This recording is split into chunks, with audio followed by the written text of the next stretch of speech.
Hi guys, happy Tuesday. Welcome to the morning after. I am your host, Sharleen Joynt, and today we are recapping episode 2 of The Bachelor Presents, Listen to Your Heart. Because as we know, or as we learned from the iHeartRadio date, it's not just Listen to Your Heart, it's The Bachelor Presents, Listen to Your Heart, which is not at all a mouthful. I don't want to say I didn't like this episode. I didn't love this episode. It's possible I went in with overly high expectations after that premiere, because you know I really loved it. I just found it a little more heavy-handed in terms of producing and just sort of feeling the presence of production. Case in point, at the beginning of the episode, Chris Harrison arrives to reveal that there will be newcomers, a la Paradise, which is a shame. He said there are 8 men and 8 women. Clearly that will not be the case. I don't know what I was expecting. I must be super naive that I thought something else would happen on this show. I just thought that there would be a slightly different layout, slightly different way for people to get eliminated, for people to come back on. I wrote maybe there'd be a songwriting competition or a sing-off, something to make it less about love and more about their talents. I'm clearly very naive that I thought something like that would happen. Anyway, moving on. Jamie gets the first date card. And of course she takes Trevor, but I really like Jamie, even though Jamie, kind of plays into producer's hands in many ways, and she is a crier and isn't afraid to go there. I really like her ability and willingness to be vulnerable. And that's to say, on her date, they were meant to busk in Venice. She showed some insecurity here about, just singing for him and maybe collaborating with him, and maybe a bit of apprehension about representing her talents properly. Just some nerves, which I really appreciate from her. She did that also on her date with Ryan last week. I just like that it's not just about the fact that she's been cheated on in every relationship she's been in, which is generally the case on Paradise or The Bachelor, Bachelorette. That we don't learn much about these people beyond what their past relationships have been like and how they were in those relationships. So this automatically gives us a different dynamic to Jamie that's not just the fact that she's always been cheated on in her relationships, which, I hate to say it, we're a little desensitized to at this point. Like, when she talked about that, I didn't really feel that bad for her. Not because, that isn't horrible, but just because we've seen that a million times. We don't feel like that's anything new anymore on this show anyway. Anyway, while they are happily making out in their hot tub, Natasha arrives to stir up some drama, but I'm going to discuss that in my written recap, so I'm not talking about it here, so be sure to read that. Next up, Brie gets a date card, and she, of course, takes Chris, and God, these two are so cute. They go to the Guitar Center, and they improvise singing and playing together in the store. They just melt me. I just love how easy it is with these two. There's no deliberation. Brie didn't need to talk to anyone else to decide who to bring on that date. She knew she was bringing Chris. She went right up to him, got down on one knee. It was so cute. I love just how it's a given that these two are together. It's refreshing. There's no needing to keep options open or whatever. It's very sweet. On this date, Brie reveals how her ex-fiance ended their engagement. And that was when she found the wedding dress, and he called her immediately to tell her not to buy it, which is like, wow, that's really harsh. I'm so impressed with her. Sure, yes, it's wonderful she bounced back, and she still seems to be very confident and resilient. I really was impressed that she was able to reveal this on national television in the way she did. I think a lot of people would consider that a weakness or like a moment of too much vulnerability, but what it really was a display of strength and quiet confidence in what she's got. And I think probably my favorite part is that Chris recognized that. It wasn't oh, I'm so sorry that happened to you. It was, you're so strong for sharing that. These two just get each other. They value the right things that one should value in one another. They share I'm falling in love with yous on this date, and it's just clear that they're this season's feel-good couple, the Janner, if you will, of Listen to Your Heart. So cute and talented. Love that. Okay, so Sheridan gets the next date, and he takes Julia. Sweet Sheridan, it's hard not to feel for him, even though you know, he himself said, maybe I went in too hard, too fast, too aggressive. I think that could all be true, but I also just think Julia is simply not as into him as he is her, and that's probably sadly not going to change.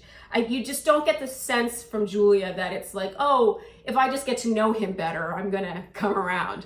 It's more that she isn't that into him, and there's, you know, not a lot to be done about that. It's a shame, just because it's hard for us to not have a heart for Sheridan. He's so sweet. I love his tunnel vision for her. You know, the fact that he doesn't have eyes for anyone else and he can so confidently just share that with people. It's very endearing. Meanwhile, Savannah gets a date card and takes Brandon on this date. Brandon, who is clearly becoming something of a hot commodity. It's, to me, clear on this date that she's more into him than he is her, but at the same time, Brandon is impossible to read, at least through our TVs. And it's almost like he heard me writing that because then in the next ITM he said, in the military you show no vulnerability, there's no weakness, no emotion. And so there you go, he answered my question just as I was thinking it. That said, I'll get to Brandon in a second. So when they all return, Julia talks to Sheridan the next day and says she wants to be so transparent with him and that she still wants to be able to talk to Brandon and explore that relationship. I gotta give her credit. You know, she did everything she could to try to not blindside him, pull the wool over his eyes, whatever it is you could just to describe her betraying him. She's trying not to do that as best she can. And it's also very unparadisey to just be like, yeah, I'll go on a date with you, you know, without talking to the person you were kind of coupled up with. So I really like that before she even spoke with Brandon, she was like, I want to speak with Brandon to Sheridan. She's trying, at least trying, to cover all bases here. So we get to the rose ceremony, and Brandon, wow, he is popular. So first up, we have his time with Mel. And Mel, she's such a sweetheart. I love how endearingly awkward Mel is. There is nothing made for TV about Mel. You don't feel like she's changing any aspect of herself for the sake of being on TV.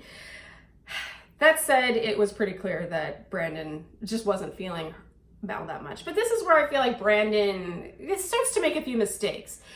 You know, if you're not into someone, you're not the Bachelor. You don't need to stroke their thigh like Peter would and lead them on, because they have other options here. They could explore those other options. And I'm not saying that Mel had her eye on anyone else, but who knows, maybe she could have entertained that. But because Brandon kind of let her believe that he was interested, she put all her eggs in that basket. And then Julia comes around and she really goes in for the kill with Brandon too. But at least Julia, like I said, attempted to clarify things with Sheridan. She made it clear that she was still going to try to go for Brandon. And meanwhile, Brandon is like, oh, I still really care for Savannah. Yet when Julia goes in for a kiss, he's like, okay. And he just kisses her back. So he kisses Mel back and Julia back, despite saying that he really cares for Savannah. I understand that the position Brandon is in here is a tricky one. It's never easy to be the object of too many people's affections because you want to temper expectations and not hurt feelings and also keep your options open, and it's really tough to do that in that position. I just feel like Brandon should have been a little less willing to kiss people back and just sort of lead them to believe that there was a future when maybe there wasn't. And again, he didn't even stop there. When Julia would get Sheridan's rose at the end of this rose ceremony, we did hear him say, you know, oh, like we should really talk later, in a way that led her to believe that there was still something to talk about. So Brandon, not looking great after this episode. We finally see a little bit of Ryan, and he appears to be the target for Natasha and Rudy. But this makes me sad because I really like Ryan. He's so talented, but it would appear that for what Ryan possesses in terms of talent, he may lack in terms of game with women. It just sort of felt like all the women who kissed him were kind of like a little bit less interested in him after kissing him, which sort of speaks for itself, sadly.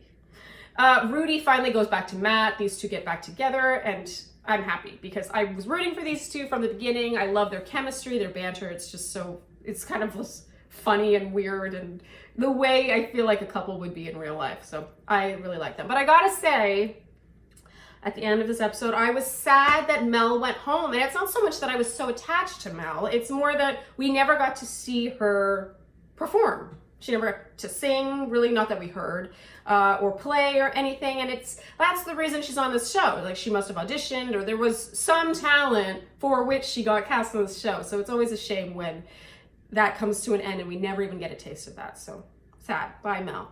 So that's it for the morning after. A little more lukewarm than last week, but still not bad. I'm happy to have, you know, even lukewarm feelings about it. I'm not grumpy.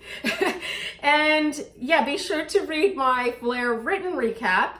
And thank you for tuning in, and I'll see you guys here next week to dissect episode 3 of The Bachelor Presents. Listen to your heart. Thanks for watching, and see you next week. Bye.